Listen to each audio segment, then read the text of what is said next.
Hi, I'm Norah O'Donnell, and this is Person to Person. Our guests today are the 4 highest-ranking women in the U.S. military. Navy Admiral Lisa Franchetti, Army General Laura Richardson, Coast Guard Commandant Admiral Linda Fagan, and Air Force General Jacqueline Van Ovost are the only female 4-stars currently serving. With more than 3 decades of service each, their time in the military spans the globe, from Antarctica to Iraq, to Qatar and South Korea. This is the first time these women have been together in one room. And in honor of Women's History Month, we have an intimate conversation about lessons of leadership and resilience.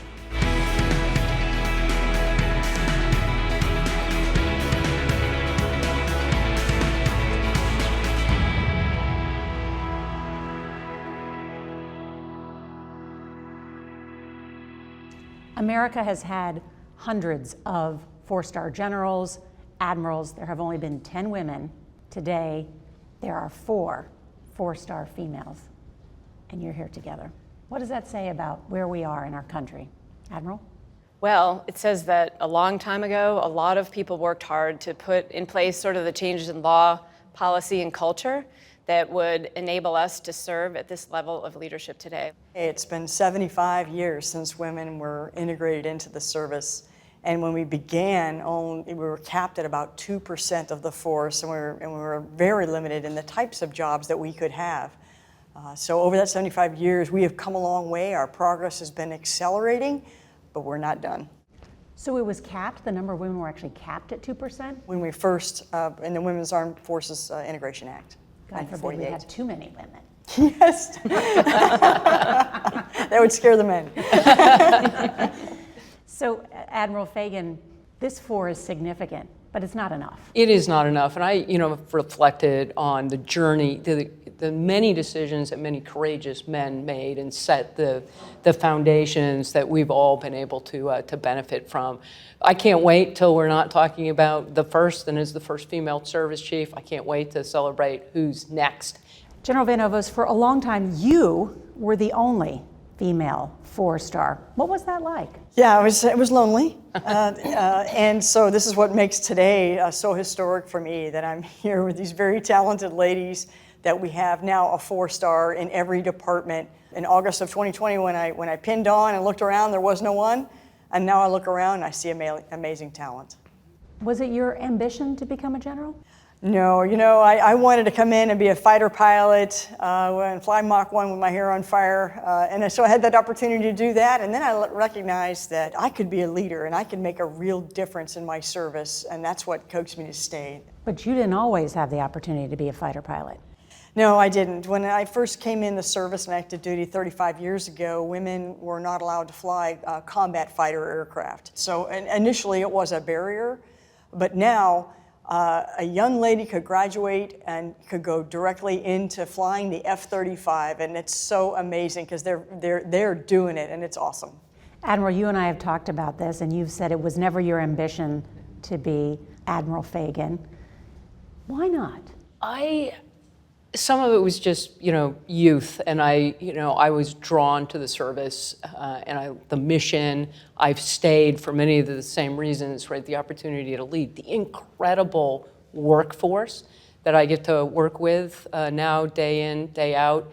And it wasn't until, I was selected as a flag officer, and then you start looking around and you go, oh, all right, there's this whole leadership world out here at the flag officer and general officer level, and what a privilege it is to lead and advocate for the service and for the workforce. Maybe it's endemic to the nature of service, perhaps. I don't know, but now the lexicon really for young people, and especially young women, is be ambitious. But did any of you ever have the ambition to reach where you have today? General, did you think you would make it here? I always just focused on what I was doing at the time, just kept my head down, worked as hard as I could, wasn't looking up. My husband is also in the military. He just retired a couple of months ago.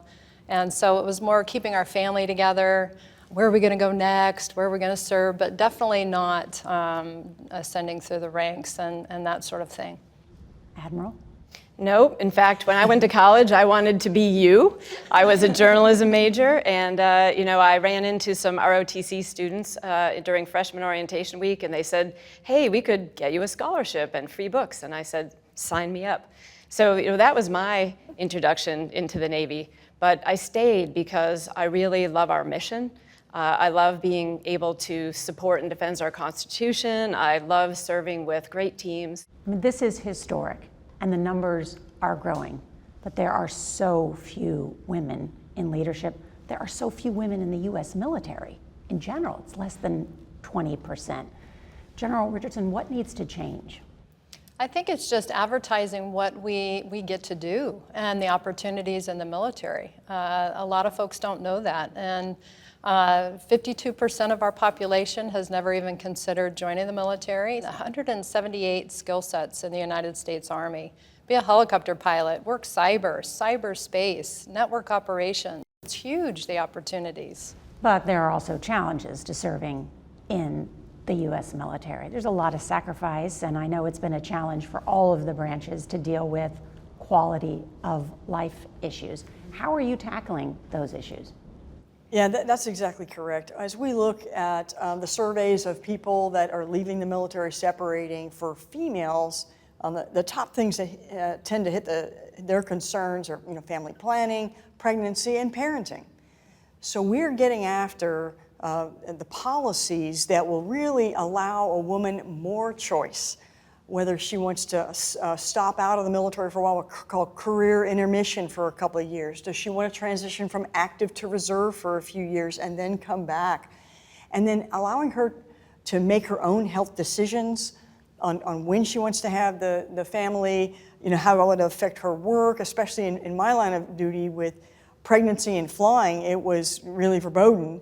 And now you can actually do it. If you decide you have a healthy pregnancy, you can decide that you want to continue to fly to a certain point. Oh, that's interesting. So if you were a pilot and if you were pregnant, the Air Force said you cannot fly, and now you can fly up to a certain period of time? And you could only fly in the second trimester after you've gotten a lengthy waiver, but by the time you got that waiver, your second trimester was over. So it was pretty much, we were having women that didn't want to say that they were pregnant yet because they wanted to finish out a training program. And so now we're giving you these choices, and you feel more free, that you have more control over those time periods, and you and your doctor can make that decision versus a policy. Each of you has been serving more than 3 decades, correct? That's hard for anybody to stay in one job for that long. And you have to in order to get all these stars and stripes. So how do you keep men, and especially women, in that pipeline so they can get to the top and lead? The pipeline is really important. Yep. Mentorship. Everybody's got to be a mentor, whether you realize it or not. When I joined Army ROTC, that's when the doors, it was like, oh my gosh, I can do all of these things. I had no idea.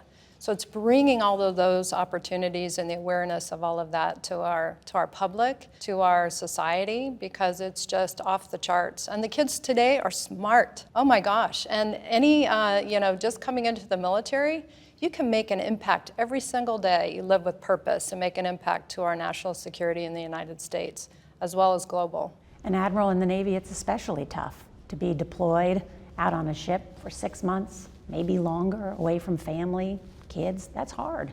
It's hard. There is sacrifice. The other part is you do get to get a new job every couple of years. So that's one of the greatest things about the military, is that you can build your career through different building blocks to get the experience you need, but you do have a lot of choice. And I think the more that our younger generation wants flexibility, if we can show them lots of different paths, to where we are today, I think we'll be able to keep that and win that war for talent going forward.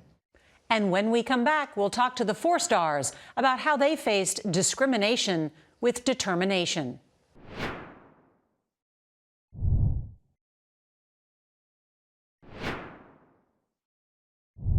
I want to ask General Richardson and General Van Ovos this. Secretary Esper said that he delayed your promotions to 4-star because he was concerned that President Trump would reject you because you were not men. What was that like? Well, I can't, verify what really happened, But I can tell you the normal process, I was notified that I would be the candidate about the December timeframe. And normally we wait till about the March timeframe for a late summer confirmation. I got confirmed for the fall. What came out in the infosphere, I think, to me, is it was chatter, because we knew we were the right people at the right time, and we were ready for the job. Well, all I can say is that we were announced, myself and Jackie, on International Women's Day on the 8th of March when that happened. And so timing is always a factor in things, and right time, right place, and just keep your head down and keep working as hard as you can work. On that point, and I'll start with you, Admiral, what have you done when you have faced discrimination at work, or been told or thought that you should not be ready for a position because you are a woman? So I'm happy to say that that happened once in my entire career, and it was really on my first ship. So this is way back, in the late 1980s. The boss that I had at the time, he made it very clear to me that he didn't think women should be on our ship, and he was going to make sure that I did not succeed. And I think what I learned from that experience is once my division found out about that and my chief petty officers found out about it, they took it upon themselves to make sure that not only did I succeed, that my entire division succeeded. So what I learned from that is that there can be adversity, but you don't have to let it get you down. But how did you deal with it, being discriminated against, knowing that a boss didn't want you to succeed? I just worked harder. And I was going to make sure that what he wanted to have happen wasn't going to happen. I know I was capable of doing the mission, the job, leading my division and my team, and I just went about doing that. I just didn't let it bother me. People deal with harassment and discrimination in different ways, and that's why I think it's really important to hear from each of you how you've dealt with it in your career. General? I had the same experience Lisa did, and it just made you try harder. It was the same sort of thing, that you didn't belong in this position, you weren't supposed to be here, and that just made you harder to prove why you were there and that you were picked for a reason. So you had a commanding officer tell you you did not belong? I did, but that was very early on in my career. I had the support of my entire battalion, and that didn't bother me, and I just kept working as hard as I could, making a difference positively. And we were successful as a unit. Admiral Fagan, did you face a moment like that? So very similar timeline, like first unit, and I was on the icebreaker Polar Star and was called into the executive officer's office, and basically said in not so many words, we're really not sure we want you on the ship. I was the only female for the 2 years I was on the ship. We considered having your orders canceled. And at the time I thought, oh, all right, well, good, they didn't do that. But then I reflect, I'm like, really? That was even a consideration. I knew I was there for a reason. I knew I was the right person and capable of the work, and you just set about doing that work. But as you gain in seniority, and I think we've all had this experience, making sure that that doesn't happen to the young women coming up behind us. General Vinos, how have you dealt with harassment or discrimination? Yeah, I would say it was right around the same timeline, the gate in 1993, when women began to be allowed to fly fighters. And I had an opportunity to fly the F-15 in a school. And a senior leader from that school said, really, there really is no reason that women should be here. And you don't belong here. So it was a little discouraging for a day or two, but I tell you, I talked to my support, fellow wingmen, fellow captains, and they said, that guy's out of line. You have every right to be here. You're a great pilot. Go out there and crush it and just demonstrate. And then they helped me. It's like Admiral Franchetti. They helped me with the tactics because I wasn't used to flying basic fighter maneuvers because I had not flown fighters. So they, on their own time, they were helping me so that I would be sharp, so that when I ended up flying with that person again, I would demonstrate that I had every right to be there. I do think it's an important story to tell those things, because I think people have different levels of determination or different support networks or whatever it may be. And people look up to, certainly in the military, look up to the four of you and say, there's no way that they got there without going through a lot of challenges. This is a life lesson about dealing with people, and what is the way. This is perhaps a leadership question then too. It's not just a military question, is that how do you deal with adversity? How do you deal with difficult people? How do you get to the role where each of you are in, which is enormously difficult, where the decisions you make are incredibly powerful and determinative? There's a persistence aspect to this, right? You have to commit. The journey we've all been on has taken sustained, persistent effort, endeavor. You've got to bring some passion to it. And I reflect, right, you're stronger than you know. Certainly when you're 18, you don't really appreciate how much sort of effort and toil and stamina that you're actually capable of. But then as you step into the work and you have this incredible team of people around you, it continues to inspire you to sort of commit yourself to the endeavor, to the leadership. And it's so for young people too who want to sort of get someplace quick, hey, there was no quick path here. The opportunity was created by law changes and otherwise for us to be here as a 4-star, but then we each have stepped into that hard work and the toil and endeavor, and I have just found it to be incredibly rewarding. Yes, there's been some difficult people along the way, but they're not sitting here in these chairs right now. So. Growth requires change, right? And we constantly change. The strategic environment changes, our jobs change, and we step through the door when the door is open. And first, it took a little more courage, but as we widen the path for other people, men and women, it makes it easier for them to make that step. And then having a network and a mentoring relationship where you're developing people with purpose.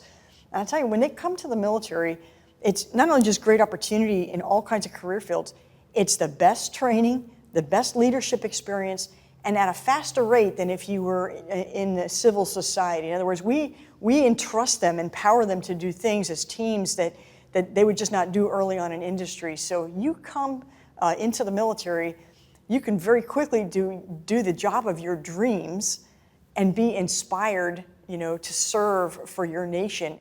And when we come back, how these 4 stars hope to grow the number of women in leadership in the military.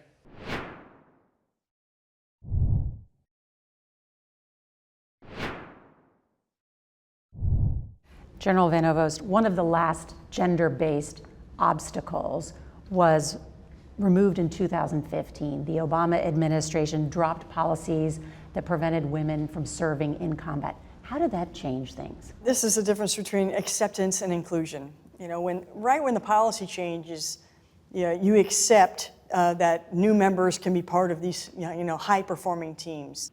And then over time, you not just accept them, but include them, right? Their voice matters. So early on, 3 decades ago, when I hit a flight room, my voice maybe was not, heard well, and I wasn't included in some of the mentoring sessions and whatnot because, I was the only.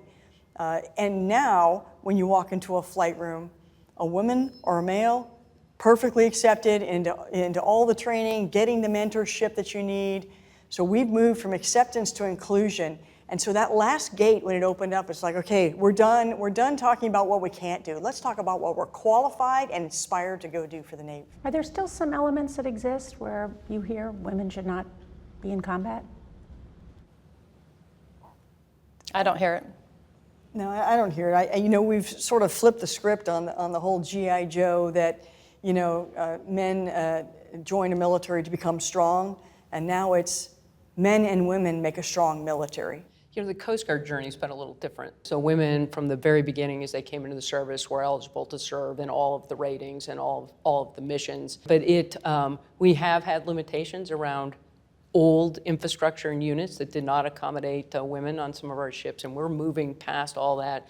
Truly, the sky's the limit, right? For any female who joins any of our services, there is nothing but opportunity without restriction in a pretty exciting way. I think the other thing that's great is for the Navy, when they repealed the combat exclusion law for ships and aircraft in the late 1993. So when I talk to young sailors now, they don't actually even know that there was a time when women were not on ships or flying combatant aircraft. So that's been a pretty neat thing to see over the years. It was Clinton's first year in office, 1993, that he removed that restriction for women in the U.S. Navy. How did that change things? Well, it changed everything. Before that, and I would think that most services, the path to leadership at this level is to have been in a combat arms, role. And so once we could serve on combatant ships and fly combatant aircraft, everything just opened up. General Van Ovost, what percentage of the Air Force is female? Approximately 22% between officer and enlisted. My concern, just like Admiral Fagan, is that at some point they make a decision to separate. That's why we want to have policies that ensures that they will stay with us so that they can become four-star officers or general officers in the future. In fact, women leave at a faster rate than men, and our last set of numbers is when we assessed them at about 21%, at about the 20-year mark, we'd be down to 9%, so the small pool gets even smaller. Yeah, Admiral Fagan, what percentage of the Coast Guard is female? We're at a very similar percentage point. I said, but Coast Guard Academy, one of our major officer sources, 45% women. We also experience at that 10 to 12 year point, women leave at a higher percentage point than men. To the point, the pipeline matters. There's a 35 plus year process that has us all sitting here, and so you've got to retain that talent, and our numbers at the the senior levels just reflect some of the challenge in service. But I am really excited about the group we're putting through the Coast Guard Academy. And Admiral Franchetti, what percentage of the Navy is female? We're at 20%. And I think it's interesting because when I joined, it was around between 11 and 13%. So when you think back, over 37 years, it's pretty amazing to see the change over time. And General Richardson, what percentage of the Army is female? So 19% women, 181,000 women in the total Army, and so huge numbers. But it's all about who's on the bench and who are we in the pipeline, reaching way down, not just at our colonel level, but to the majors and captains and grooming them to fill our seats, because who's the next Admiral Franchetti? Who's the next Admiral Fagan and General Van Ovost and General Richardson? Who's next? Terrific. Thank you. Thank you. Thank you.